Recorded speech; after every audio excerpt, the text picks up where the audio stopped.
বাংলাদেশের বাইরে পৃথিবীর বিভিন্ন প্রান্তে যে যেখান থেকে চ্যানেল আই দেখছেন, আপনাদের সকলকে সাদর আমন্ত্রণ তৃতীয় মাত্রা দেখবার জন্য।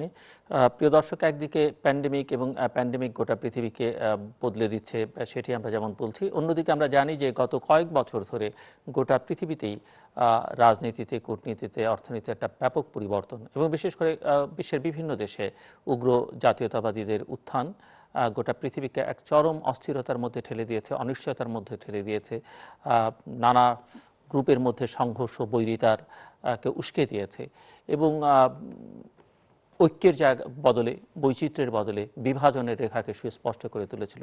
সেখানটা থেকে মার্কিন যুক্তরাষ্ট্রে সম্প্রতি হয়ে যাওয়া নির্বাচন অনেকটা আশা জাগিয়েছে মানুষকে, যে অনেকেই মনে করছেন যে এর মধ্য দিয়ে আসলে পৃথিবী আবার ঘুরে দাঁড়াতে শুরু করবে।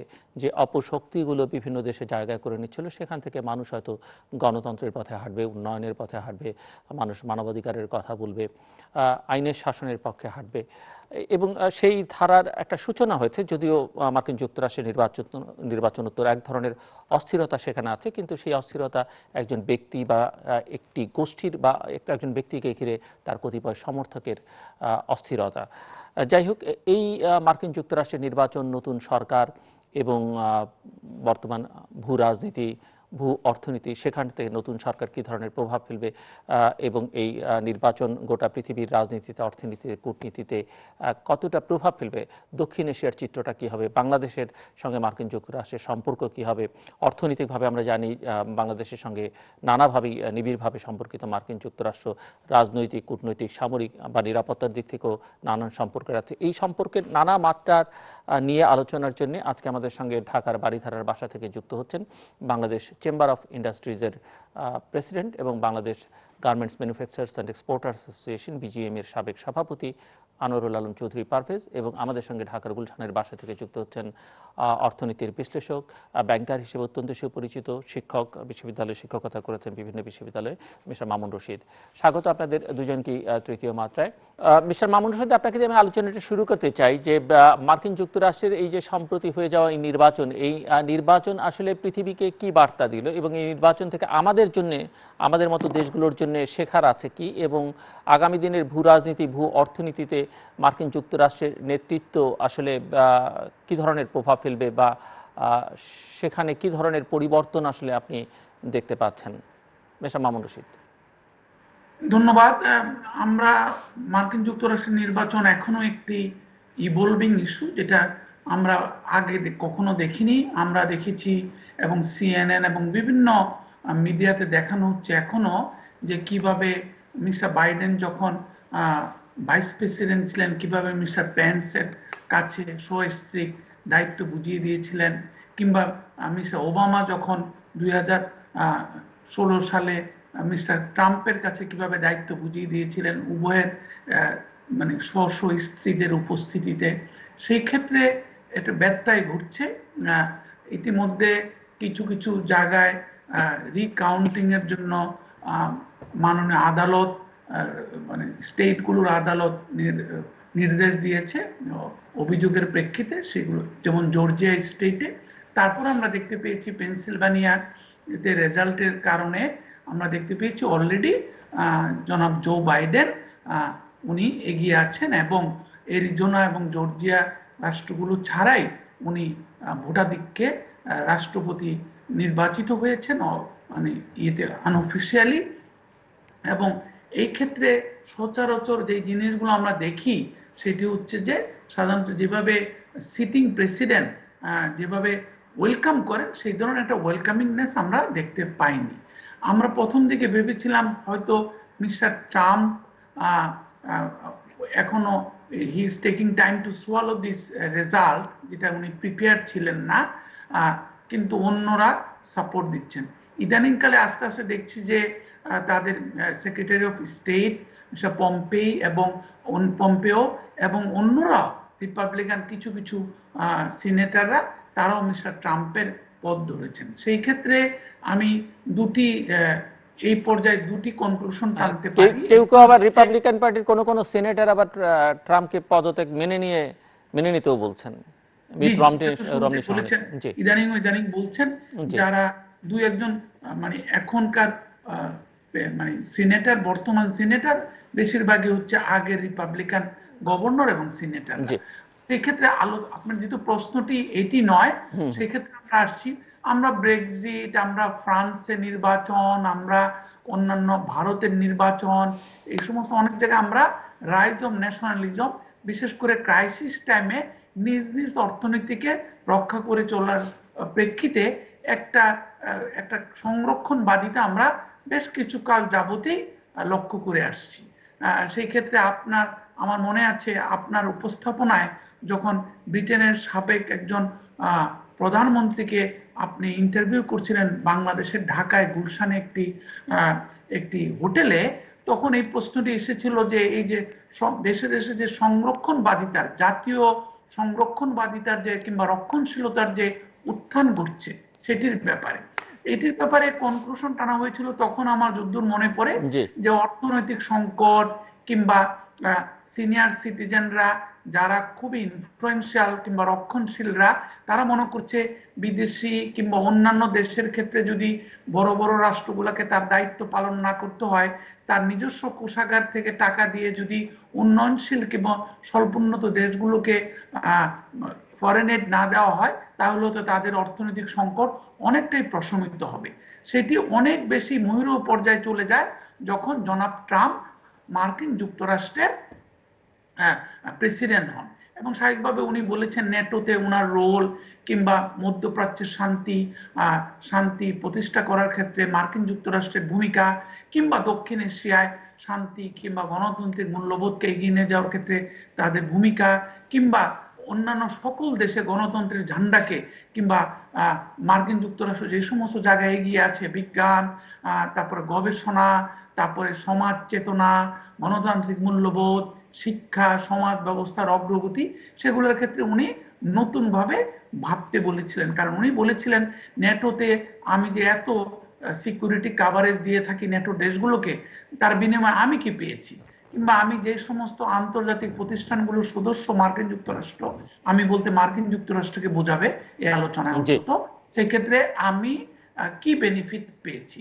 তেমনটি আপনি দেখেছেন ইরানের সাথে মধ্যপ্রাচ্যে উনি কিন্তু মানে জনপ্রিয় স্রোতের বিপরীতে গিয়ে টাকা আদায়ের জন্য মার্কিন যুক্তরাষ্ট্রের জন্য উনি অনেকটা জনরোষের সম্মুখীন সরকারগুলোর পক্ষপাত করেছেন। এখন এই ক্ষেত্রে আমরা জো বাইডেন নির্বাচন পরবর্তীকালে পেনসিলভানিয়াতে কিংবা ডেলওয়্যারের উইলমিংটনে উনি যে ভাষণটি দিয়েছেন, সেটি কিন্তু আমাকে 2014 সালে জাতিসংঘের সাধারণ পরিষদে প্রেসিডেন্ট বারাক ওবামার ভাষণের একটি প্রতিচ্ছবি আমি দেখতে পেয়েছি, যে বিশ্ব সমাজের প্রতি মার্কিন যুক্তরাষ্ট্রের একটি দায়িত্ব রয়েছে, এবং সেই ক্ষেত্রে মার্কিন যুক্তরাষ্ট্র সেই দায়িত্বটি যথাযথভাবে পালন করা উচিত। বিজ্ঞানের নতুন নতুন গবেষণা, সমাজ এবং গণতান্ত্রিক মূল্যবোধের অগ্রগতিতে কিভাবে মার্কিন যুক্তরাষ্ট্র সহায়তা করতে পারে, সেভাবে সারা বিশ্বে দারিদ্র্য বিমোচনে, সমাজ প্রগতিতে, বিজ্ঞানের অগ্রগতিতে তথা মানব জাতির প্রগতিতে মার্কিন যুক্তরাষ্ট্রের একটি ভূমিকা রয়েছে।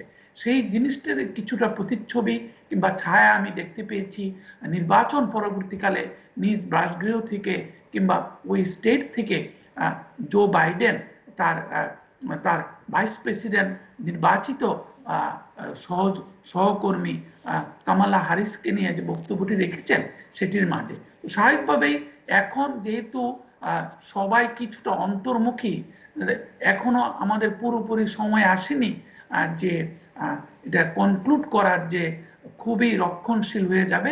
আমার বিশ্বাস যদি ইনিশিয়াল এই ডাস্টগুলো যদি চলে যায় এবং মিস্টার বাইডেন যদি ঠিক সময় তার ক্যাবিনেট পুনর্গঠন করে কিংবা নতুন ক্যাবিনেট গঠন করে, এবং উনি ইতিমধ্যে বলেছেন যে জলবায়ু পরিবর্তনের যে সমস্ত উদ্যোগ রয়েছে, আন্তর্জাতিক উদ্যোগ, প্যারিস এগ্রিমেন্ট, সেগুলোতে উনি আবার নতুনভাবে সদস্য হবেন এবং সম্পৃক্ত হবেন। তেমনটি উনি বিশ্ব দারিদ্র্য বিমোচনে তার নতুন কমিটমেন্ট এবং তার সরকারের কমিটমেন্টের কথা বলেছেন। তেমনটি বিজ্ঞানের অগ্রগতিতে, গবেষণার অগ্রগতিতে, এবং বিশেষভাবে এই যে কোভিড অতিমারী সম্মুখীন পুরো গোটা বিশ্ব এবং মার্কিন যুক্তরাষ্ট্র ওয়ার্স্ট পসিবল কান্ট্রি কিংবা ওয়ার্স্ট রেটে সবচেয়ে ক্ষতিগ্রস্ত দেশগুলোর মধ্যে সর্বোচ্চ স্থানে রয়েছে মার্কিন যুক্তরাষ্ট্র।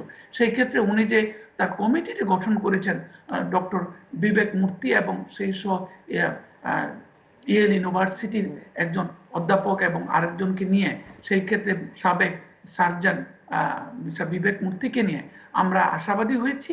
ইতিমধ্যে কাজ শুরু হয়ে গেছে। আমার ধারণা উনি যদি সমস্ত মানে আনুষঙ্গিক ধুলোগুলো সরিয়ে দিয়ে উনি যদি সরকার গঠন করতে পারেন 20শে জানুয়ারি, আমরা দেখব কিছুটা হলো রক্ষণশীল মনোভাব জি। পরিবর্তন হবে এবং মার্কিন যুক্তরাষ্ট্র যদি কিছুটাও বিশ্ব সমাজের অগ্রগতিতে, বিশ্ব অর্থনীতির অগ্রগতিতে ভূমিকা রাখতে পারে, অবশ্যই আমাদের আশাবাদী হওয়ার সুযোগ রয়েছে। এবং মিস্টার বাইডেন ইতিমধ্যেই তার চিফ অফ স্টাফ নিয়োগ দিয়েছেন এবং আমরা জানি যে তিনি বলেছেন আগামী বছরে তিনি গ্লোবাল লিডারদেরকে মার্কিন যুক্তরাষ্ট্রে ইনভাইট করবেন বিশ্ব নানা সমস্যা নিয়ে আলোচনা করবার জন্য। মিস্টার আনোয়ার আলম চৌধুরী পারভেজ, আপনার কাছ থেকে একটু শুনতে চাই যে আপনি কেমন দেখলেন নির্বাচনোত্তর পরিস্থিতি এবং এই নির্বাচন কি ধরনের বার্তা বিশ্ববাসীকে দিচ্ছে? যে ধরনের পরিবর্তনের আকাঙ্ক্ষা অনেকের মধ্যে আছে, সেই পরিবর্তনগুলো আদৌ কতটা করতে পারবে নতুন প্রশাসন, নতুন সরকার? সব মিলিয়ে বিশ্ব রাজনীতি, অর্থনীতিতেও কি ধরনের পরিবর্তন, যেখান থেকে অনেকখানি গুটিয়ে নিয়েছিল মার্কিন যুক্তরাষ্ট্র ট্রাম্প প্রশাসন মার্কিন যুক্তরাষ্ট্রকে, সেখানটা থেকে আবার মিস্টার বাইডেন যেখানে বলছেন অনেক জায়গায় ফেরত যাবেন, সেটি কতটা আসলে ফলপ্রসূ হবে? এবং আমরা জানি যে বাংলাদেশের সঙ্গে নানাভাবে মার্কিন যুক্তরাষ্ট্র সম্পর্কিত, বিশেষ করে ব্যবসা বাণিজ্যের ক্ষেত্রে, এবং বিশেষ করে আপনি যে সেক্টরের সঙ্গে আছেন, তৈরি পোশাক খাত, সেটি অত্যন্ত বাংলাদেশের জন্য গুরুত্বপূর্ণ দেশ। ধন্যবাদ। মামুন খুব সুন্দর করে কিন্তু ব্যাখ্যাটা করলো রাজনীতি বর্তমান অবস্থা এবং ভবিষ্যতে কি ধরনের হতে পারে। আসলে একটা কি সত্য যে খুব দুর্ভাগ্যজনক যে আমেরিকার উপরে ডেমোক্রেসি নিয়েই ওরা সবচেয়ে বড় বড় কথা বলে, এবং সেখানে ট্রাম্পের মতন যে একটা পলিটিশিয়ান না, উনি এসে তার প্রেসিডেন্ট হল, এবং এটাই তো ডেমোক্রেসির বিউটি। জিনিস কিন্তু দেখে নাই। সে কিন্তু he was look at the whole scenario as a businessman point of view. এখন আমার কথা হলো যে সেটা যে উনি দেখেছে আমেরিকা ফার্স্ট বলে আমেরিকারই খালি ইন্টারেস্ট সার্ভ করার চেষ্টা করেছে, এবং ডেফিনেটলি ট্রাম্পের সময় এটা কিন্তু সবাইকে স্বীকার করতে হবে যে আমেরিকার নিজের ইকোনমিক অ্যাচিভমেন্ট বা ডেভেলপমেন্ট সেটা কিন্তু সে করে ছেড়েছে। কিন্তু তার সময়ে আনএমপ্লয়মেন্ট সবচেয়ে কম ছিল। তার সময় ব্যবসা, সে যে চায়নার সাথে যে সাহস করে ট্রেড ওয়ারে চলে গেল ইউরোপের সাথে, এবং নাফটা কোনোটাই সে মানতেছে না, সবার সাথে নেগোশিয়েট করে ওর দেশে তার ইনভেস্টমেন্ট, ওই ম্যানুফ্যাকচারিং সেক্টরও কিন্তু তার এখানে কিছু ইমপ্রুভমেন্ট আনেছে, এবং বিশ্বের মধ্যে যে চায়নার একত্ববাদ সেই জায়গাটাও কিন্তু সে সবাইকে চোখ দিয়ে আঙ্গুল দিয়ে দেখেছে। এবং তার সময় একমাত্র আপনি আসলে এটাও কিন্তু সত্য, আমি যখন খেয়াল করি যে কোনো যুদ্ধ কিন্তু আর হয় নাই সেই সেন্সে, বাট সে কি করেছে, সে কিন্তু অস্ত্র ব্যবসা করেছে, সবাইকে ধমক দিয়ে, ওদিকে নর্থ কোরিয়াকে ধমক দিয়ে সাউথ কোরিয়ার কাছে, জাপানের কাছে সে আর্ম বিক্রি করেছে, ওদিকে আবার জুজুর ভাইয়ের কাছে, সৌদি আরবের কাছে, ইভেন ইন্ডিয়ার সাথেও যে তার এত ভালোবাসা, আলটিমেটলি হোয়াট হি ডিড, সে কিন্তু তার আর্মস ইকুইপমেন্টই কিন্তু যে ফাইটার জেট এগুলি কিন্তু সে বিক্রি করে ছেড়ে দিয়েছে। সে তার দেশের ইন্টারেস্ট দেখেছে, যদিও আমেরিকার কাছে সবার এক্সপেকটেশন ছিল যে সে একটা পৃথিবীর এক মুরব্বী, আর কি মুরব্বী পানা তার কাছে সবাই এক্সপেক্ট করেছিল। সেই জিনিসটা সে কাউকে, সেই অ্যাক্সেসটা সে আসলে ওইভাবে দেয় না। ইয়েস, সে মিডল ইস্টে যদি খেয়াল করেন, ইসরায়েল হলো তার জন্য সবচেয়ে বড় সাপোর্ট স্ট্রাকচার বলতে পারেন। তাকে দিয়ে সে মিডল ইস্টকে, তাকে বরঞ্চ সে স্টাবলিশ করেছে আর মোর স্ট্রঙ্গার করে দিয়েছে। বাট সে পলিটিক্যালি কোনো জিনিস ওইভাবে কিন্তু সে ওয়ার্ক করে, সে কিন্তু everything what he did, he work as a businessman. কিন্তু আমার কথা হলো যে এই আমেরিকার মধ্যেই কিন্তু সিনেটররা বসা পলিটিশিয়ান, ডেমোক্রেটরা বসা পলিটিশিয়ান, ওরা কেউই কিন্তু স্পেশালি রিপাবলিকান থেকে হয়েছে, তারা কিন্তু তাকে অপোজও করেনি। কিন্তু এখন আপনি আসেন বর্তমানে সে যে জিনিসটা, যেহেতু সে পলিটিশিয়ানের রোল জীবনেও প্লে করে নাই, এখনো সে কিন্তু সেটা করতে যাচ্ছে। এই ইলেকশন নিয়ে আমেরিকার জন্য আমি মনে করি যে বিশ্বের কাছে আমেরিকার এই ডেমোক্রেসি এবং এই যে একটা ভাবমূর্তি ছিল এটাকে চর্চা করা, সেটা কিন্তু কিছু হলেও ক্ষুণ্ণ হচ্ছে। কিন্তু এটা কোন দিকে যাবে জানি না, বাট এখন মনে হচ্ছে যে হয়তো জানুয়ারি মাসের 20 তারিখে বাইডেন ফুল প্রেসিডেন্টের ওথ নাও নিতে পারে, এটা আরো 2-3 মাস পিছাইতেও পারে। না, সেটার তো সুযোগ নেই মার্কিন কনস্টিটিউশন অনুযায়ী। হ্যাঁ, এবং কারণ 20 তারিখের পরে ডোনাল্ড ট্রাম্পের মানে 21 তারিখ 12টার পরে ডোনাল্ড ট্রাম্পের মেয়াদ আর থাকছে না তো কোনো অবস্থাতেই। ওদের মধ্যে আরো কিছু আছে, যদি এই যে কাউন্টিং এগুলির মধ্যে যদি পুরাপুরি যে সে যদি successfully through the court judiciary দিয়ে যদি সে সেটাকে কাউন্ট করার ব্যবস্থা করাইতে পারে, সেই ক্ষেত্রে কিন্তু হইলেও হতে পারে। এরকম একটা ডিসকাশন আমি রিসেন্টলি গতকালকেই বোধহয় আমি সিএনএ তে দেখেছি। এনিওয়ে, এখন আমরা আসি, রিপাবলিকানরা সবসময় প্রো বিজনেস ছিল, আর ডেমোক্রেটরা সবসময় কিন্তু প্রো একটু সোশ্যালিস্ট মেন্টালিটি, প্রো ওয়ার্কার বলেন আর প্রো বলেন, এই ধরনের কনসেপ্টে কিন্তু ওদের এই দুইটা রিপাবলিক এবং ডেমোক্রেটদের ডিফারেন্স আর কি। সো সেই ক্ষেত্রে আপনি যদি খেয়াল করেন যে আপনি যে জিনিসটা আনলেন যে বাইডেন কতটুকু চেঞ্জ হবে, সাধারণত ফরেন পলিসি আমেরিকা খুব কমই কিন্তু চেঞ্জ হয়, বাট যেহেতু ট্রাম্প কোনো কিছুই মানে নাই, সেই ক্ষেত্রে যেমন সে এনভায়রনমেন্টের কথা বলেন, সে প্যারিসের সেই এগ্রিমেন্ট সে ক্যান্সেল করে দিয়েছে, সে নেটোর সাথে সে রাখতে চায় না, টিপিপি বাতিল করছে, ডব্লিউএইচও থেকে, হ্যাঁ, ইউনেস্কো থেকে বেরিয়ে গেছে, সে সবখান থেকে কিন্তু নিজেকে উইথড্র করেছে। এই জিনিসগুলি বাইডেনের যে ফরেন পলিসি তাতে গিয়ে দেখা যাচ্ছে সে he is going to restoring, এবং সে সবার সাথে রিলেশনশিপটা কিন্তু he will try to be work it out, এবং যাতে করে আমেরিকা যে পজিশনটা আগে ছিল পলিটিক্যাল বিশ্বময়, সেই জিনিসটা তারা চেষ্টা করবে রেস্টোর করার জন্য।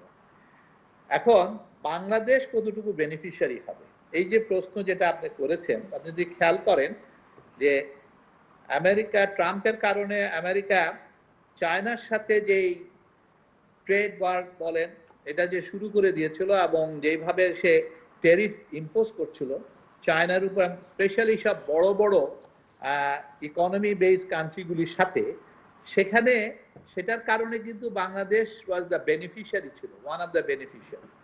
ট্রাম্প 16তে আসার আগেই টিপিপি আপনার মনে আছে, ট্রান্স পার্টনারশিপ এগ্রিমেন্ট, যেটা সেটা এই বিলটা এনেছিল কিন্তু ডেমোক্রেটরা, এবং এটা পাস করার কথা ছিল যদি ডেমোক্রেট যদি নেক্সট টাইম আসতে পারত।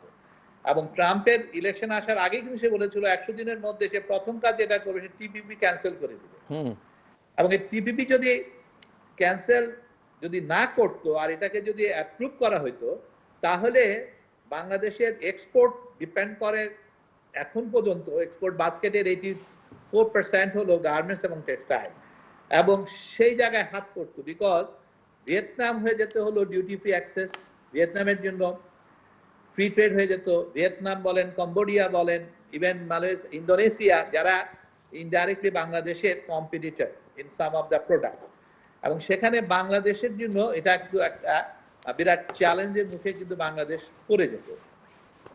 তারপরে আসেন লেবার ইস্যু নিয়ে, এই ইস্যুগুলি কিন্তু আবার সে ডেমোক্রেটরা কিন্তু আনার চেষ্টা করবে।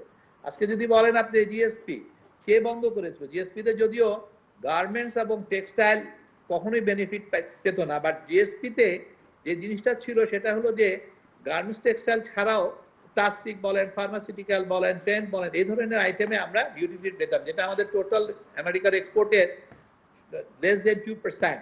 বাট এটা যেরকম একটা আমাদের জন্য একটা পজিটিভ সাইড ছিল, আরেকটা ছিল হলো ইট ইজ এ প্রেস্টিজ, যে বাংলাদেশে একটা জিএসপি আমেরিকা ছিল সেটা তারা উইথড্র করে নিয়েছে, এটা বাংলাদেশের জন্য একটা নেগেটিভ ইম্প্যাক্ট ক্যারি করে অন্যান্য দেশের জন্য। সো এই যে জিএসপি, এটা কিন্তু এই ডেমোক্রেটরাই কিন্তু এটা বন্ধ করে দিয়েছিল, এবং জিএসপি টেক্সটাইল গার্মেন্টস বেনিফিট না পেলেও এই গার্মেন্টসের ইস্যু দেখিয়ে ওয়ার্কার্স ইস্যু দেখে কিন্তু ওরা এটাকে ক্যান্সেল করে দিয়েছিল। সো এটা আজও আমরা কিন্তু রেস্টোর করতে পারি নাই। এটা নিয়ে কিন্তু বাংলাদেশ এখন হয়তো কাজ করার চেষ্টা করবে। But what I am trying to say যে ডেমোক্রেটরা আসলে যে বাংলাদেশের বেনিফিট হবে, I don't believe in that respect. Rather Republican মানে আপনি বলছেন ইন টার্মস অফ ইকোনমি বা in terms of trade. Yes, that's I say that যেমন আমি একটা বললাম এক্সপোর্টের ক্ষেত্রে যেমন বাংলাদেশ টেক্সটাইল এবং আরএনজি কিন্তু কন্ট্রিবিউশন সবচেয়ে বেশি 84, এটা কিন্তু খুব একটা বেনিফিটেড হবে না। আর যদি টিপিপি নিয়ে আসে তাহলে তো টিপিপি আমার মনে হয় তারা আবার নিয়ে আসবে, সেই ক্ষেত্রে বাংলাদেশ কিন্তু মার্কেট শেয়ার কিন্তু হারাবে ভিয়েতনামের কাছে। এটা কিন্তু হবেই হবে, এটার মধ্যে কোনো ডাউট করার কোনো কারণ নাই। আর যদি বলেন ভ্যালুস প্রিন্সিপাল যেটা ট্রাম্পের নাই, সে সকাল বিকাল রাতে এক এক সময় এক এক রকম কথা বলে, ওর মধ্যে কোনো ভ্যালুস বলে কিছু নাই। এটা কিন্তু আপনি ডেমোক্রেটদের মধ্যে কিন্তু পাবেন, ওরা কিন্তু খুব পলিশ এবং দে রিয়েলি এডুকেটেড, এবং সেই জিনিসগুলি হিসাবে গ্লোবালি আমেরিকার একটা সুন্দর একটা হয়তো সম্পর্ক আমরা আশা করবো আর কি। চাচা ছেলের মতন কথা আমরা বা ব্যবহার আমরা দেখবো না, that is also true. But আমি এখনো বলি বাংলাদেশ ডেমোক্রেট আসলে বেনিফিশিয়ারি ওই সেন্সে কিন্তু খুব একটা বেশি হবে না। জি, মিস্টার মামুন রশিদ।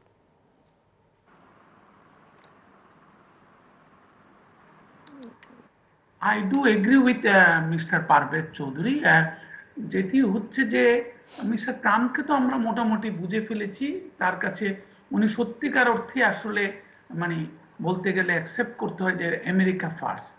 উনি যেভাবে সৌদি আরবকে অনেকটা জিম্মি করে মানে টার্কিতে আদনান খাসুগি হত্যাকে কেন্দ্র করে অনেক বিলিয়ন বিলিয়ন ডলারের অস্ত্র বিক্রি করলেন সৌদি আরবের কাছে, তেমনটি আবার ইউই সাথে কাতারের দ্বন্দ্বের সুযোগ নিয়ে উনি আবার ইউএর কাছে অস্ত্র বিক্রি করলেন।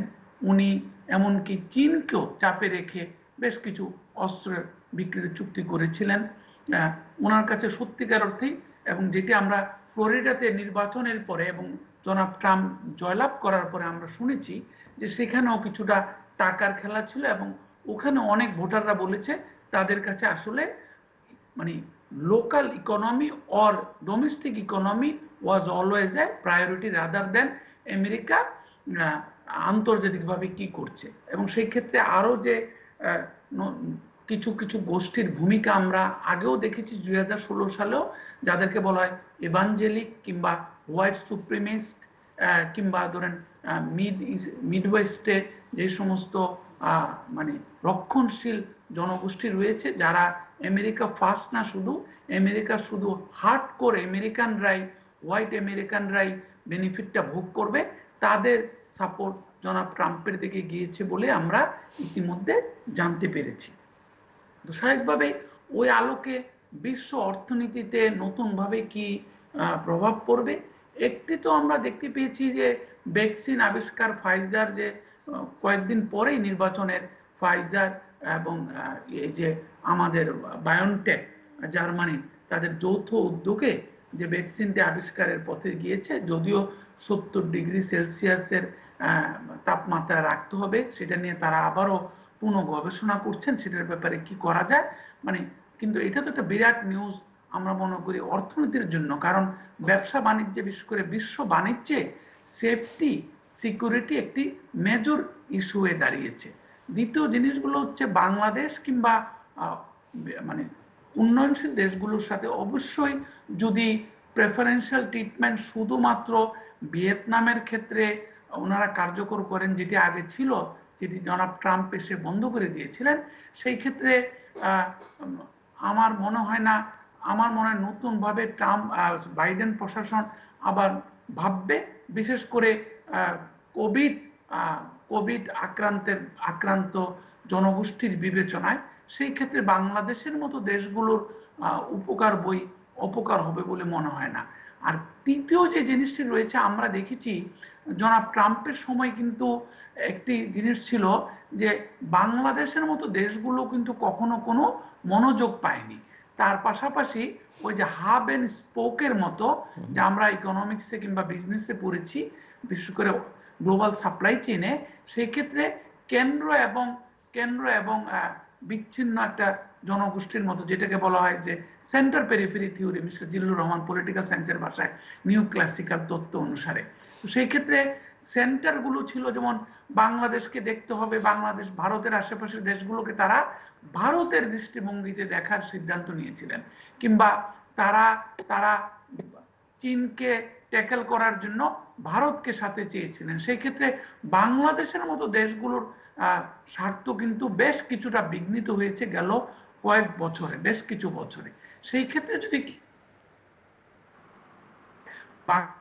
দেশগুলো অনেক বেনিফিট পেতে পারে, বিশেষ করে আমরা যখন একটি উন্নয়নশীল দেশে রূপান্তরিত হতে যাচ্ছি। আপনি জানেন 2021 সালের মধ্যে আমরা একটা মোটামুটি লেভেলে চলে যাব, যাতে করে 2024 সালে আমরা একটা উন্নয়নশীল দেশে প্রবেশ করব, এবং 2027 সালের মধ্যে আমাদের অনেকগুলো বেনিফিট উইথড্র হয়ে যেতে পারে। আমাদের এক্সপোর্টের ক্ষেত্রে বেনিফিট, মার্কেট অ্যাক্সেসের ক্ষেত্রে বেনিফিট, ফরেন এইডের ক্ষেত্রে বেনিফিট। সেই ক্ষেত্রে যদি একটি জনগণমুখী, তৃতীয় বিশ্বের অর্থনীতিমুখী কিংবা উন্নয়নশীল দেশের অর্থনীতি সহায়ক একটি সরকার মার্কিন যুক্তরাষ্ট্রে থাকে, সেটি আমাদের উপকার কোনো অর্থেই অপকার করবে না। এবং আমাদের দিকে যদি any kind of recognition towards Bangladesh or attention towards Bangladesh, সেগুলা ভালো হবে। যেমন আমরা টিকফা ফ্রেমওয়ার্ক চুক্তি সই করেছি মার্কিন যুক্তরাষ্ট্রের সাথে, কিন্তু আমরা কিন্তু খুব একটা বেনিফিট সেখানে দেখি নাই। এর কারণ হচ্ছে বাংলাদেশের সরকার, পররাষ্ট্র মন্ত্রণালয় আমার মনে হয়, আমার বিবেচনায় তৎপরই ছিল, কিন্তু মার্কিন যুক্তরাষ্ট্র থেকে খুব একটা স্ট্রাকচার্ড অ্যাপ্রোচ আমরা কখনো দেখিনি। সেই ক্ষেত্রে আমরা যে টিকফা চুক্তিটি সই করলাম, তার বিনিময়ে আমরা কি পেয়েছি মার্কিন যুক্তরাষ্ট্র থেকে, সেগুলা কিন্তু আমাদের ফ্রেমওয়ার্ক এগ্রিমেন্টে ডিসকাশনে এগুলো আসতেই পারে। এবং আমার নিশ্চিত বিশ্বাস, যেহেতু এই জো বাইডেনের সাথে পরোক্ষভাবে হলো জনাব ওবামা, এবং তার সময় আপনারা ইতিমধ্যে দেখেছেন জনাব জিল্লুর রহমান, আপনি নিজেই বলেছেন যে যাকে হোয়াইট হাউসে চিফ অফ স্টাফ নিয়োগ দিয়েছেন, তিনি কিন্তু জো বাইডেন ভাইস প্রেসিডেন্ট থাকা অবস্থায় স্টাফ ছিলেন।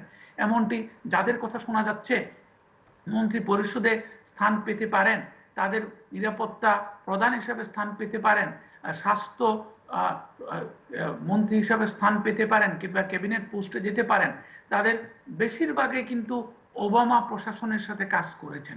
সুতরাং আমরা আশ্চর্য হব না জনাব ওবামার একটি ছায়া রূপরেখা যদি জো বাইডেনের মাধ্যমে আবার বাংলাদেশের মতো দেশগুলোর প্রতি মানে বিবেচিত হয়।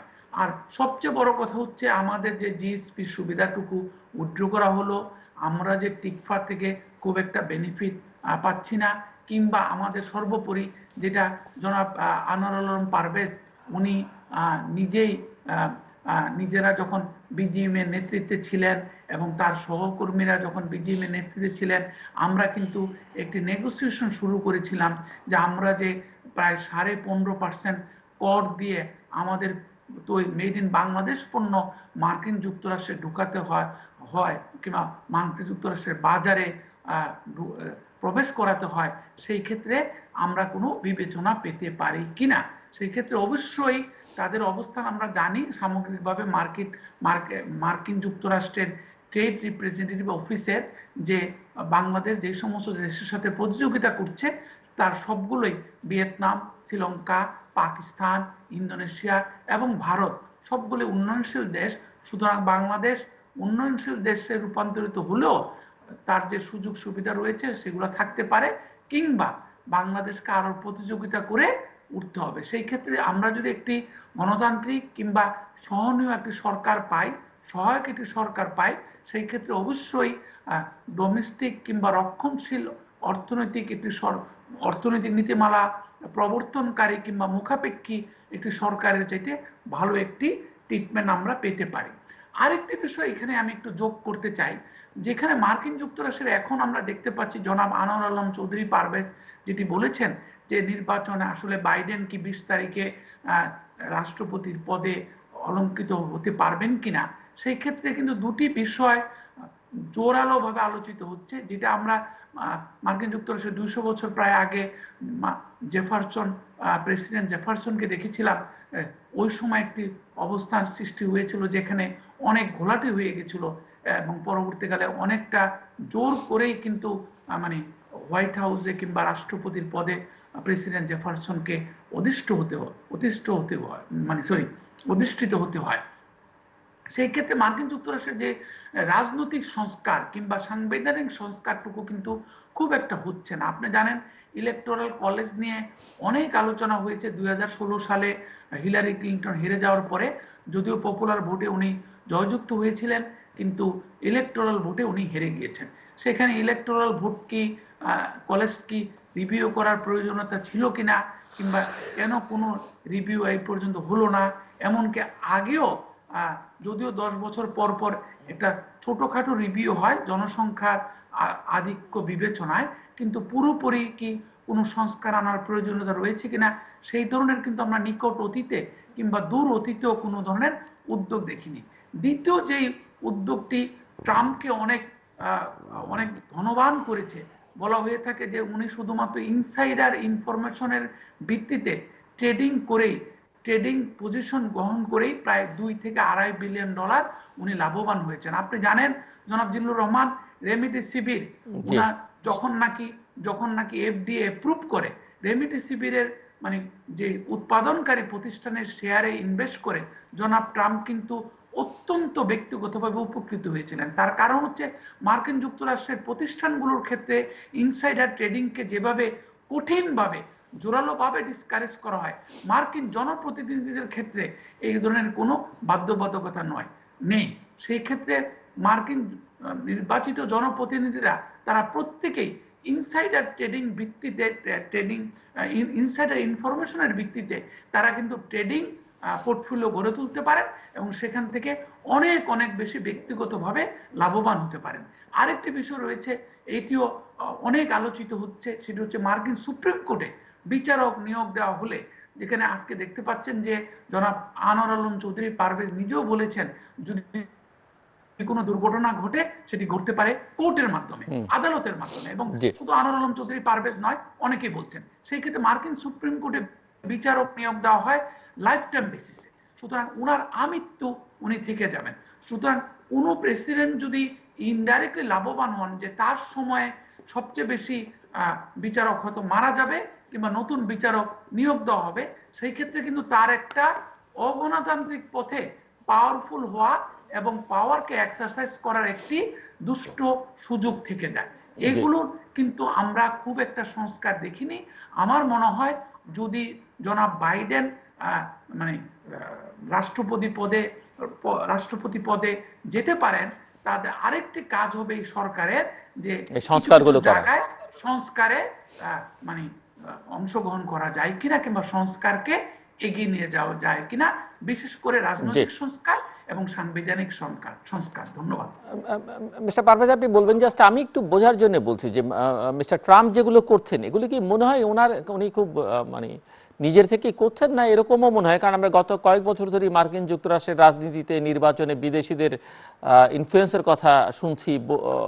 মিস্টার ট্রাম্প ওই বিতর্কের মধ্যে আছেন যে মার্কিন গণতন্ত্রকে বিতর্কিত করা বা মার্কিন ব্যবস্থাকে একটা অস্থিতিশীল করা বা ইভেন রিপাবলিকান পার্টিকে ভেঙে ঠেঙে দেওয়ার জন্য বাইরের কোনো উদ্যোগ, উৎসাহ, ইন্ধন এখানে আছে কিনা, সেটা একটু আপনার কাছে কি মনে হয়?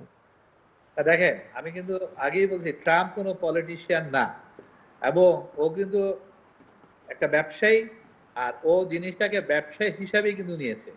সে প্রেসিডেন্ট হয়েছে যে America is not a country, it is a corporation, এবং he is the chief of it. কারণ আপনি যে প্রশ্ন যেভাবে আপনি আনছেন, এখানে নানান ভাবে দেখা যাচ্ছে ও কিভাবে আসলো। কেউ বলে যে রাশিয়া ডাইরেক্টলি তাকে সাপোর্ট করে আসছে, কেউ বলে কোনো ব্যবসায়ী। ইয়েস, এগুলি কিন্তু হতেই পারে। ও কিন্তু যেটাই বলুক, ও ব্যবসা মানে আমেরিকা ব্যবসা করবে এবং আমেরিকা বেনিফিটেড হবে, সে সেদিকে গেছে। ওই ক্ষেত্রে তার পার্সোনাল বেনিফিট কিন্তু হইতেই পারে, যেমন আমরা শুনি যে চায়নাতেও কিন্তু ট্রাম্প হোটেল আছে এবং সেখানে সে বরং যে বেশি ট্যাক্স দিছে যে আমেরিকাতে সে ট্যাক্স দিছে। আমেরিকাতে $779 মিলিয়ন আর টাকা ডলার অনলি $779, আর চায়নাতে দিয়েছে সে 200 and কত $1,000 দেন। সো ব্যবসা হয়তো তার ব্যক্তিগত কিছু ব্যবসা থাকতেই পারে, সেটার থেকে ইম্পর্টেন্ট হলো যে সে টোটালি আমেরিকাকে, সে একটা ব্যবসায়িক প্রতিষ্ঠান হিসাবে আমেরিকা কিভাবে বেনিফিটেড হবে, কিভাবে আমেরিকা ব্যবসা আসবে, কিভাবে সেখানে ব্যবসা করবে, আমেরিকা কিভাবে ইকোনমি আরো চাঙ্গা করবে, এমপ্লয়মেন্ট ক্রিয়েট করবে, ইন্ডাস্ট্রি করবে, সে সেই জায়গা কিন্তু সে টোটালি ফোকাস করেছিল। কিন্তু এখন সেটা আমি এই সেন্সে আমি যখন দেখি যে আমেরিকার জন্য কি ট্রাম্প ভালো ছিল, তখন আমার মনে হয় ওই সেন্সে, ইকোনমিক সেন্সে, ইয়েস, ও কিন্তু আমেরিকার বেনিফিট সে এনে দিয়েছে। কিন্তু দ্যাট ইজ, এটা কেউ অস্বীকার করার কিন্তু কোনো উপায় নাই। বাট না, কিন্তু আপনি তো বলছিলেন যে তার আনএমপ্লয়মেন্ট বেড়েছে, আপনি বলছিলেন যে সেখানে যে ইন্ডাস্ট্রি করবার কথা সেগুলো করতে পারেনি। না না না না, বেকারত্ব কমেছিল কিন্তু। বেকারত্ব আপনি যদি খেয়াল করেন, ওর সময় সবচেয়ে কম বেকার ছিল, এমপ্লয়মেন্ট ক্রিয়েট হচ্ছিল বেশি। এই কোভিড কারণে গত কয়েক মাসে সেটা ড্রপ করেছে, বাট আবার সেপ্টেম্বরে আবার সেটা আস্তে আস্তে কিন্তু ইনক্রিজ করছিল, এমপ্লয়মেন্ট কিন্তু বাড়ছিল। তো এবং ওদের ইকোনমিও আপনার রেট 3.5% পর্যন্ত কিন্তু জিডিপি গ্রোথ হচ্ছিল ওর সময়। কিন্তু আসলে জিডিপি বলেন, ওর সময় ম্যানুফ্যাকচারিং বলেন, every sector are contributing a lot, এটা কিন্তু সত্য।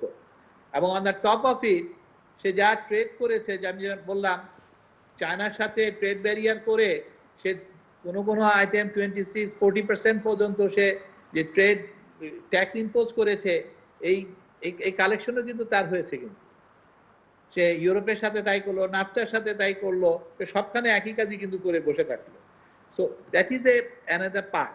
কোশ্চেনটা হলো যে জিনিসটা আপনি আরো পরিষ্কার শুনতে চাচ্ছিলেন যে ওর কোনো ব্যক্তিগত কোনো বেনিফিট কিনা। ব্যক্তিগত বেনিফিট এর মাঝখান দিয়ে হবে, কারণ তার মেয়েও ব্যবসা করে, তার মেয়ের জামাইও ব্যবসা করে। তার মেয়ের জামাই is one of his advisor also, আপনি জানেন, ওর প্রশাসনের মধ্যে কৃষ্ণা।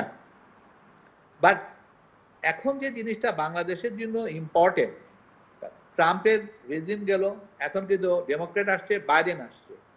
বাংলাদেশ, এবং এখানে আমি জাস্ট একটু ইন্টারাপ্ট করি, যেমনটা মিস্টার মামুন রশিদ বলছিলেন যে এই যে এলডিসির গ্রাজুয়েশন হবে, তারপরে বাংলাদেশ কি করবে, মানে সবই তো অন্য দেশের সরকার কি করবে তার দিকে তাকিয়ে থাকলো না, আমাদের নিজেদের সক্ষমতা, আমাদের নিজেদের উদ্যোগ। এই জায়গাতে আমি আপনি আনতে চাচ্ছিলাম যে সেটা হলো যে দেখেন, আমরা কিন্তু অলরেডি মিডল ইনকাম গ্রুপের দিকে চলে গেছি। আমরা মিডল ইনকাম গ্রুপ, আমাদেরকে কেউ এখন আর ওই এলডিসির মতন একটা ইমেচিউর কান্ট্রি হিসাবেও ট্রিট করে না, সবাই ধরে নেয়। এবং সবার কাছে সবার বিশ্বাস যে এই দেশটা যখন এত ফাস্ট গ্রোথ হয়েছে, ইকোনমি এত স্ট্রং, তার মানে ইটস এ ভেরি ম্যাচিউর প্রশাসন কিন্তু। So they will expect our negotiation power has to be increase. এখন আমরা যদি ওখানে গিয়ে নেগোসিয়েশন টেবিলে বসলাম এবং আমরা প্রপার হোমওয়ার্কটা করে গেলাম না, আমরা আসলে কি চাই তাদের কাছে এবং আমরা কি দিতে পারি, এবং এই যে হোমওয়ার্ক গুলা এবং কিভাবে ওখানে এগুলি ফাংশন করে, এই হোল প্রসেসটা যদি আমরা ঠিকমতো রপ্ত না করি, তাহলে আমরা কিন্তু বেনিফিট আনতে পারবো না। আমেরিকায় যে যত কথাই বলুক, lobbyist is a important role to play. Lobbyist আপনাকে নিয়োগ করতেই হবে। সেকেন্ড হলো, দেখেন, ইন্ডিয়া এখন থেকে বলা শুরু করেছে যে ভাইস প্রেসিডেন্ট ও আমার দেশের মেয়ে, ওই উগলি দেখানো শুরু করছে। মানে কি, ও কিন্তু এই যে হ্যারিস যে আসতেছে, ওকে নিয়ে এখনই কিন্তু তারা ব্র্যান্ডিং করা শুরু করে দিয়েছে, শুরু করেছে যে ওর কাছে যখনই যাবে ইন্ডিয়ান কোনো কেউ, ও কিন্তু বলে যাবে। কিন্তু এটা একটা সফট কর্নার কিন্তু আসবেই। আমরা কিন্তু দেখতে পাচ্ছি যে যেমন ধরেন এই সাউথ এশিয়া যে ডেস্ক, সেখানে আমি আজকে দেখতেছিলাম, কে জানি হোয়াটসঅ্যাপ করলো যে আমাদের বোধহয় ওসমান ফারুক সাহেবের ভাই, উনি কি ওসমান জানি, ওসমান কিনি নাম, উনি হলো ওসমান এই সিদ্দিক সাউথ এশিয়া ওসমান ডেস্কের সিদ্দিক। ওসমান নাম সিদ্দিক ওসমান সিদ্দিক ওসমান সিদ্দিক, সাউথ ইস্ট ডেস্কের উনি কিন্তু will be the head, hill B the heading that chair. ওনাকে নিয়ে কিন্তু এখন আমার মার্কেটিং করা উচিত। এবং এই যে মানুষগুলো আমাদের দেশে কিন্তু আরো কিছু মানুষ রয়ে গেছে, কিন্তু আমাদের দেশের মানুষ 81-এ ওখানে গিয়ে জর্জিয়া একজন কিন্তু সিনেটরও হয়েছে। এই মানুষগুলাকে কিন্তু এখন আমাদের ব্যবহার করার চেষ্টা করতে হবে কিন্তু, because they will project this country. India কি করে, ইন্ডিয়া কিন্তু খুঁজে খুঁজে বের করে তার মানুষগুলো কে এখন কোথায় আছে, এবং তাদেরকে দিয়েই কিন্তু সে মার্কেটিং করে। আপনি কিন্তু মার্কেটিং করতে হবে, আপনাকে জায়গার মতো নিতে হবে। আপনি কি কি আনতে চান, আপনি কি নিতে চান, এই মানুষগুলি পারবে যারা ওখানে ওসব পোস্টগুলিতে আছে তাদেরকে যদি ব্যবহার না করে, তাহলে আপনি কিন্তু কোনো অবস্থাতে আমেরিকার থেকে কোনো জি ডিল আনতে পারবেন। Forget about America, even in Europe বলেন, ইভেন ইন ইন্ডিয়া বলেন, আমরা কি আসলে সে ক্যাপাসিটি বিল্ড আপটা করতে পেরেছি যেটা ইন্ডিয়া বাংলাদেশের ক্ষেত্রে করেছে? কিন্তু জি এই যে লোকটা জয়েন করে বাংলাদেশ ডেস্কে বাংলাদেশ সম্বন্ধে, সে কিন্তু রিটায়ারমেন্ট করে সেক্রেটারি হয়ে বা জয়েন্ট সেক্রেটারি এই ডেস্কে থাকেই কিন্তু, এবং তার কাজই হলো সব বাংলাদেশ নিয়ে চিন্তা করা। বাংলাদেশের মানুষ কিভাবে চিন্তা করে, মানুষ কি পছন্দ করে, মানুষ কি চায়, মানুষ কি দিতে পারে, আমরা কি দিতে পারি, এই নিয়েই কিন্তু সে তার পেপার, তার চিন্তা, এবং সেটা অনুযায়ী কিন্তু সে পেপারগুলি রেডি করে হলো পলিটিক্যাল লিডারদের জন্য, যারা গিয়ে নেগোশিয়েট করে। আমার দেশে দেখা যায় যে 3 মাস আর 1 বছর এই ডেস্কে আছে, পরশুদিন আরেক ডেস্কে চলে যাচ্ছে।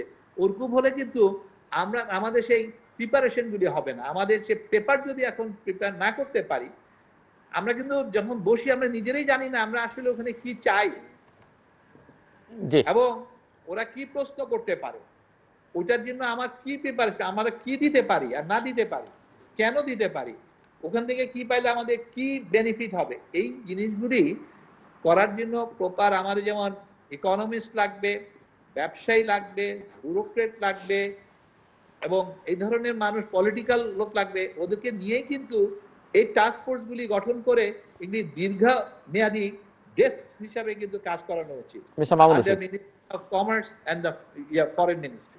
জি মিস্টার মামুন রশিদ।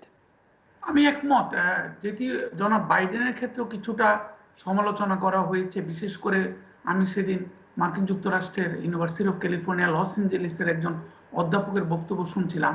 উনি বলেছেন যে কোভিডের কারণে হোক, যে কোনো কারণে হোক, এবং এই যে ডেমোক্রেটিক প্রেসিডেন্ট নির্বাচনের যে পদ্ধতি রয়েছে, কিংবা মার্কিন যুক্তরাষ্ট্রের দুটি দলেরই প্রেসিডেন্ট প্রার্থী নির্বাচনের যে পদ্ধতি রয়েছে, সেটা যেহেতু লং ডিলেড প্রসেসের মাধ্যমে এগিয়েছে, এবার করোনার কারণে হোক, যে কোনো কারণে হোক, সেক্ষেত্রে উনি খুব একটা নজর দিতে পারেন না। যেটা হচ্ছে মার্কিন যুক্তরাষ্ট্রের প্রেসিডেন্টকে ভালোভাবে কাজ করার জন্য তার সিনেটে তার আধিক্য থাকাটা খুব প্রয়োজন, যেটা জনাব ট্রাম্প এত বিরোধিতা সত্ত্বেও কংগ্রেসের ন্যান্সি পেলোসির নেতৃত্বে অনেক বৈরী পরিবেশ সৃষ্টি করা সত্ত্বেও কিন্তু উনি, যেহেতু সিনেটে রিপাবলিকানদের আধিক্য ছিল, সেক্ষেত্রে উনি কিন্তু অনেক অনেক কিছু পার পেয়ে গেছেন। সেই ক্ষেত্রে জো বাইডেনের সমালোচনা হচ্ছে যে উনি খুব একটা মনোযোগ দিতে পারেন নাই, যে পাশাপাশি যে সিনেট নির্বাচন চলছিল কিছু কিছু পদে, সেই ক্ষেত্রে আপনি জানেন যে ওয়ান থার্ড করে ওরা এগোয়। সেই ক্ষেত্রে যে আরো যদি একটু মানে ইন্টিগ্রেটেড পদ্ধতিতে সুসম্মতভাবে যদি এগোতে পারতেন, তাহলে হয়তো এই যে একটা কিছুটা ডেডলক হলেও হচ্ছে, এবং পেন্ডুলামটা কিছুটা হলো এখনো পর্যন্ত জানুয়ারির 4 তারিখের নির্বাচন পর্যন্ত দুটি পদে নির্বাচন হবে, সিনেটের রিপাবলিকান পদে, সিনেটের সদস্যদের পদে।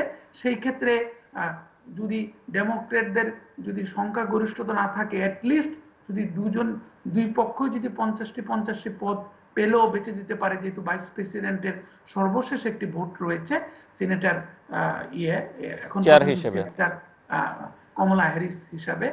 সো সেই ক্ষেত্রে এই জায়গায় কিন্তু আরেকটি ডেডলক সৃষ্টি হওয়ার রয়েছে। তো সেই স্বাভাবিকভাবেই এই বিষয়গুলো অনেক ভাবতে হবে। এবং উনি যেমন বলেছেন, জনাব ওসমান সিদ্দিক, যিনি আগে ওবামা সরকারের সময় ফিজিতে মার্কিন যুক্তরাষ্ট্রের রাষ্ট্রদূত ছিলেন, ওনার সাথে আমার মার্কিন যুক্তরাষ্ট্রে একবার এবং ঢাকায় একবার সাক্ষাতেরও সুযোগ হয়েছে, এবং উনি পুরোপুরি আমেরিকান এবং আপাদমস্তক আমেরিকান, কিন্তু কিন্তু উনি তৃতীয় বিশ্ব উন্নয়নশীল দেশগুলো এগুলো স্বার্থ ভালো বুঝেন এবং জনাব ওবামা বেশ কিছুটা নির্ভর করতেন ওনার উপরে।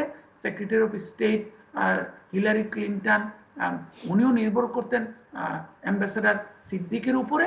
স্বাভাবিকভাবে এই ধরনের লোকগুলো যারা সিনেটর নির্বাচিত হয়েছেন, এমনকি রিপাবলিকান দলের সিনেটর নির্বাচিত হয়েছেন, ডেমোক্রেট দলের কংগ্রেসম্যান নির্বাচিত হয়েছেন, তাদের সবাইকে নিয়ে আমাদের দেখতে হবে।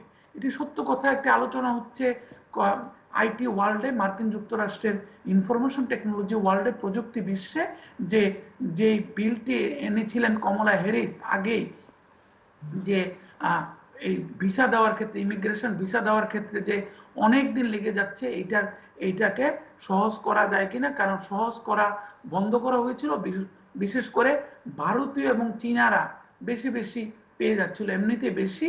তো সেই ক্ষেত্রে একটি রেশনালাইজেশন করার চেষ্টা করা হয়েছিল। আবার যদি সিনেটর কামালা হারিস অর্থাৎ ভাইস প্রেসিডেন্ট নমিনি কামালা হারিস যদি আবার এসে বিলটি আনতে পারেন, আবার কিন্তু মার্কিন যুক্তরাষ্ট্রের প্রযুক্তি বিশ্বে মানে একটা লোভ সাইডেডনেস ক্রিয়েট হবে। দেখতে পাবো আমরা যে ভারতীয়রা আবার বেশি বেশি করে ইমিগ্রেশন ভিসা পাচ্ছে, H1B ভিসা পাচ্ছে, এমপ্লয়মেন্ট পারমিট পাচ্ছে। তো এগুলো তো থাকবে, এই সমস্ত লড়াই চলবে। এই লড়াইতে বাংলাদেশ যেহেতু প্রযুক্তি বিশ্বে ভারতের পর কিংবা চীনের পরে মার্কিন যুক্তরাষ্ট্রের প্রযুক্তি বিশ্বে অনেকটা স্থান করে নিচ্ছে, নতুনভাবে স্থান করে নিচ্ছে বাংলাদেশের তরুণ প্রযুক্তিবিদরা। ফেসবুক বলুন, অ্যামাজন বলুন, ইন্টেল বলুন, তারপরে গুগল বলুন, সেই ক্ষেত্রে তারা যাতে তাদের স্বার্থটা রক্ষিত হয় তথা সকল উন্নয়নশীল অর্থনীতিগুলোর স্বার্থ যাতে রক্ষিত হয়, অবশ্যই বাংলাদেশ, জনাব পারভেজ যেমন বললেন যে বাংলাদেশ তো আর একটা লিস্ট ডেভেলপ কান্ট্রি নাই। For all practical purpose Bangladesh is being treated like a developing country. Bangladesh is working as a developing country. Bangladesh is behaving like a developing country. সেই ক্ষেত্রে আমাদেরও যার যা কিছু আছে 71 সেই মুক্তিযুদ্ধের সেই মহান ভাষণের মতো আমাদেরকেও চেষ্টা করতে হবে পরিবর্তিত পরিস্থিতিতে মার্কিন যুক্তরাষ্ট্রের বিশ্ব অর্থনীতিতে নতুনভাবে যে স্থান করে নিবে, কিংবা অ্যাজ এ ডোমেস্টিক মার্কেট মার্কিন যুক্তরাষ্ট্র যে এখনো অ্যাট্রাকটিভ একটি মার্কেট, সেক্ষেত্রে আমরা কিভাবে আরো বেশি বাংলাদেশের বাণিজ্য সুবিধা আদায় করতে পারি, বাণিজ্য সুবিধা হাসিল করতে পারি, সেই ধরনের উদ্যোগ আমাদের এখনই নিতে হবে। সেই উদ্যোগ সরকার নিবে, সেই উদ্যোগ বাংলাদেশিরা যারা রয়েছেন, বাংলাদেশ অরিজিন, বাংলাদেশি বংশোদ্ভূত মার্কিন যুক্তরাষ্ট্রের নাগরিকরা রয়েছে, তো সেখানে ইউনিভার্সিটির অধ্যাপকরা রয়েছেন, সর্বোপরি সেখানকার গণতান্ত্রিক মানে মহলে যে বাংলাদেশের প্রতি সমবেথী যারা রয়েছেন, তাদের সকলকে নিয়ে, এমনকি আমাদের যারা বিশ্ব পরিমণ্ডলে নাম করতে পেরেছেন তাদের কর্মকাণ্ডের জন্য, নেতৃস্থানীয় গুণাবলীর জন্য, সকলকে ব্যবহার করে আমরা এই পরিবর্তিত মার্কিন যুক্তরাষ্ট্রের বাজারে, অভ্যন্তরীণ বাজারে, সমাজে এবং রাজনৈতিক বিবেচনায় নতুনভাবে স্থান করে নিতে হবে। ধন্যবাদ। জি, মিস্টার চৌধুরী, ফাইনাল রিমার্কস। না, আমেরিকা আসলে আমাদের জন্য খুব একটা ইম্পর্টেন্ট একটা দেশ। পুরো পৃথিবীর জন্যই কিন্তু America is the most important একটা country, because they are the biggest spender, they are the biggest, so that's why they are the biggest consumer. এবং সুতরাং আমেরিকাকে সাথে পাওয়া,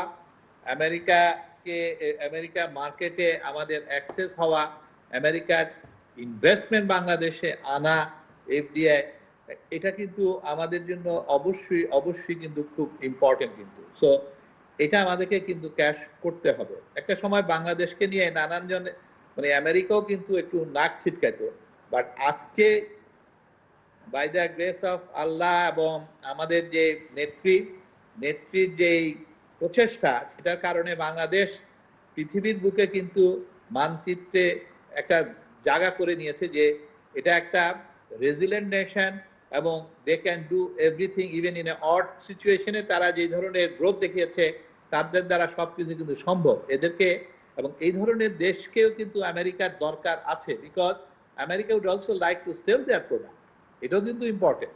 এবং বাংলাদেশের মানুষগুলি, বাংলাদেশের যে জেনারেশন বলেন, ওয়ার্কিং ক্লাস বলেন, আর এই ক্লাস বলে, মানে আইটি বা সায়েন্স টেকনোলজি ওসব জায়গাও যদি বলেন, বোথ দ্য সাইড আমাদের হিউম্যান রিসোর্স কিন্তু ইজ এ ভেরি ভ্যালুয়েবল, এবং এটা কিন্তু is been recognised by everyone যে আমরা খুব ফাস্ট লার্নার, লেস এক্সপেকটেশন, এবং we can really contribute very fast for anything and adapting for any technology. এই যে জিনিসটা, এটা কিন্তু এখন বিশ্বের কাছে কিন্তু পরিষ্কার। সো আমেরিকার ইনভেস্টমেন্ট বাংলাদেশে আসা উচিত, সেটাকে অ্যাট্রাক্ট করার জন্য এদেশের লেবার ইন্টেন্সিভ ইন্ডাস্ট্রি দরকার, এদেশের টেকনোলজি সাপোর্ট দরকার, আইটি সাপোর্ট দরকার, বিকজ আগামীতে এই আইটি বেসই কিন্তু সব হয়ে যাচ্ছে, এবং বাংলাদেশের এটা একটা বিরাট অপরচুনিটি ইয়াং জেনারেশনের চাকরির ক্ষেত্রে, ইয়াং জেনারেশনের এডুকেশনের ক্ষেত্রে, নো হাওয়ের ক্ষেত্রেও আমি মনে করি আমেরিকার সাথে বাংলাদেশের একটা ইউনিভার্সিটি লেভেল হোক, টেকনোলজিক্যাল লেভেলে হোক, টেকনিক্যাল ইনস্টিটিউট লেভেলে হোক, একটা বায়োল্যাটারাল সম্পর্ক হওয়া উচিত, যাতে করে আমরা টিচার্স স্টুডেন্টসকে আদান প্রদান করতে পারি, যেগুলো আসলে একটা ভবিষ্যতের জন্য একটা স্পেস ক্রিয়েট করে দেয়, যে ডিপেন্ডেন্সি ডেভেলপ করে ফেলে কিন্তু তাদেরও আমাদের উপরে, এবং আমরাও তাদের উপরে, এবং এই জায়গাটা আমাদেরকে কাজ করতে হবে। সেটার জন্য সবচেয়ে ইম্পর্টেন্ট, আমি যেটা আবারও বলবো, যে আমাদেরকে আরেকটু উদার হতে হবে। আমাদের মানুষ যেগুলি, বাঙালি যেগুলি ওই দেশে সাকসেসফুল, ইভেন ডিফারেন্ট এরিয়াতে আছে, গভর্নমেন্টেও আছে, ব্যবসাতেও আছে, তাদেরকে একটু রিকগনিশন দিতে হবে, তাদেরকে অ্যাপ্রিসিয়েট করতে হবে। বাংলাদেশ থেকে হলেও ওখানে গিয়ে যাতে তারা they feel also proud, they feel active, এবং তাহলে যে লবিস ফার্ম, সে লবিস ফার্ম সে ফোকাস করে, সে লবিস ফার্মকে রেডি করে আমেরিকার বিলগুলি আনা আমাদের জন্য ইজি হবে, এবং যেটা আসলে আমাদের জন্য এখন কাম্য। আমরা এখন আর সে জায়গায় থাকতে চাই না, যে জায়গায় কোনো মতে ব্যবসা হইলেই হইল। নো, ধন্যবাদ। We wanted the business with respectfully এবং with mutually beneficiary for both the nation, এই ধরনের একটা মেসেজ আমরা দিতে চাই। মিস্টার মামুন রশিদ কিছু যোগ করবেন? জাস্ট এক দুই লাইনে, আমাকে শেষ করতে হবে। না, উনি যথার্থই বলেছেন। না, যে কোনো পরিবর্তনে আমরা রাজনীতি বিজ্ঞানও পড়েছি যে পরিবর্তনের এটা আমার বিরুদ্ধে গেল, আমাকে সুযোগটুকু নিতে হবে এবং পরিবর্তিত পরিস্থিতির সাথে খাপ খেয়ে নিয়ে জাতীয় স্বার্থ, ব্যক্তি স্বার্থ, গোষ্ঠী স্বার্থ নিয়ে এগিয়ে যেতে হবে। সেই ক্ষেত্রে স্বাভাবিকভাবেই আমরা ডেমোক্রেটদেরকে বেশি চিনি, বিকজ তার মিস্টার ওবামার কারণে হোক, হিলারি ক্লিন্টনের কারণে হোক, মিস্টার বিল ক্লিন্টনের কারণে হোক, যে কোনো কারণে হোক, লেরি সামার্সের কারণে হোক, প্রত্যেকের কারণে হোক, যে আমরা এই আমাদের পক্ষে এই সুযোগটি, আমাদের প্রতি যে একটু মনোযোগের ঘাটতি হয়েছিল, এবং বাংলাদেশের মতো দেশগুলোর প্রতি যে মার্কিন যুক্তরাষ্ট্র বড় বড় দেশের দৃষ্টিতে দেখছিল, সেখানে সামান্যতম পরিবর্তনও যদি আসে, আমার মনে হয় বাংলাদেশের তরুণ নেতৃত্ব, বাংলাদেশের গতিশীল নেতৃত্ব এটা সুযোগ নিয়ে দেশের জন্য, সমাজের জন্য, বাংলাদেশিদের জন্য অনেক উপকার নিয়ে আসতে পারবে। ধন্যবাদ। ধন্যবাদ মিস্টার আনোয়ারুল আলম চৌধুরী পারভেজ এবং মিস্টার মামুন রশিদ আলোচনা অংশ নেবার জন্য। দর্শক, কথা হচ্ছিল মার্কিন যুক্তরাষ্ট্রের নির্বাচনোত্তর পরিস্থিতি এবং বাংলাদেশ সহ বিশ্ব পরিস্থিতি নিয়ে। আমার দুই অতিথি মনে করেন যে মার্কিন যুক্তরাষ্ট্রের এই নির্বাচন নানা কারণে আলোচিত, বিতর্কিত, তবে নির্বাচনের একটি বিষয় অত্যন্ত স্পষ্ট, সেটি হচ্ছে যে জনগণের জয় হয়েছে, গণতন্ত্রের জয় হয়েছে। যদিও নির্বাচনী ব্যবস্থা এবং অন্যান্য কারণে, বিশেষ করে বর্তমান প্রেসিডেন্ট ট্রাম্পের কারণে পুরো প্রক্রিয়াটাই নানা কারণে বিতর্কিত হয়েছে, প্রশ্নবিদ্ধ হয়েছে এবং এক ধরনের অস্থিরতা, অনিশ্চয়তা তৈরি হয়েছে। এবং সে জায়গাটিতে ওনারা মনে করেন যে মার্কিন যুক্তরাষ্ট্রের নির্বাচনী ব্যবস্থা, রাজনৈতিক ব্যবস্থা, বিচার ব্যবস্থার আমূল সংস্কার দরকার এবং এটি সময়ের দাবি, এবং মার্কিন যুক্তরাষ্ট্রের অনেক বিশেষজ্ঞরা সেটি মনে করেন। এবং মার্কিন যুক্তরাষ্ট্রের পররাষ্ট্র নীতিতে বা সামগ্রিক নীতিতে খুব দ্রুত যে খুব একটা পরিবর্তন হয় দলের উপরে বা ব্যক্তির উপরে সেটি নির্ভর করে না। কিন্তু মিস্টার ডোনাল্ড ট্রাম্প পরিস্থিতিটাকে এমন জায়গায় নিয়ে গেছেন যে সেখান থেকে নতুন প্রেসিডেন্ট, এমনকি তিনি যদি রিপাবলিকান দলীয় অন্য কেউ হতেন, সেক্ষেত্রে অনেকেই হয়তো আশা করতেন বেশ খানিকটা পরিবর্তন হয়তো হবে। এবং যেহেতু ডেমোক্রেটরা এসছেন এবং সেখানে পরিবর্তনের আকাঙ্ক্ষাটা আরও বেশি, এবং তারা যেহেতু একটু উদার প্রকৃতির এবং তারা যেহেতু পৃথিবী জুড়ে মানুষের অধিকারের প্রশ্নে অনেক বেশি সোচ্চার থাকে, গণতন্ত্র, আইনের শাসন, লিবার্টি, হিউম্যান রাইটস, এইসব বিষয় নিয়ে তারা অনেক বেশি কথাবার্তা বলে এবং এই জায়গাগুলোতে পৃথিবীতে যে অস্বস্তির জায়গাগুলো আছে সেগুলো অনেকখানি কেটে যাবে বলে অনেকেই মনে করেন, কারণ এক ধরনের নেতৃত্বের ভূমিকায় গোটা পৃথিবীতে এখন পর্যন্ত মার্কিন যুক্তরাষ্ট্রই সবচেয়ে বেশি শক্তিশালী।